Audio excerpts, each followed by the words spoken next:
আমি তোর বাপের টাকাতে মদ খাই? থাকতে হলে আমার কথা মতো থাকতে হবে। ওসব নেকামি বাদ দাও, যেদিন তুমি মদ খাওয়া বন্ধ করবে সেদিন আমার মেয়ে তোমার বাড়ি যাবে। ঠিক আছে শাশুড়ি মা, যে মদের জন্য সংসারে এত অশান্তি সেই মদ আমি আজ থেকে ছেড়েই দিলাম। হ্যাঁ রে মা, জামাই কি আর মদ টদ খায়? না না মা, তোমার জামাই মদ টদ আর কিচ্ছু খায় না, খুব ভালো হয়ে গেছে। বউ, আমি মাঠে কাজে যাচ্ছি, তুমি সকাল সকাল রান্না বান্নাগুলো করে রেখো। শাশুড়ি মা, আপনার মেয়ে এসছে? কই না তো। হ্যালো মা, আমি শিউলি বলছি। তুই কোথায়?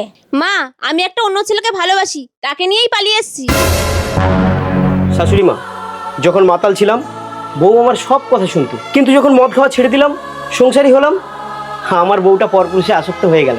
আসলে কি জানেন তো শাশুড়ি মা, কিছু কিছু পরিবর্তন জোর করে করতে নেই, সময়ে সব কিছু পরিবর্তন হয়ে যায়। বন্ধুরা, এর পরের লাইনটা আপনারাই লিখে যান।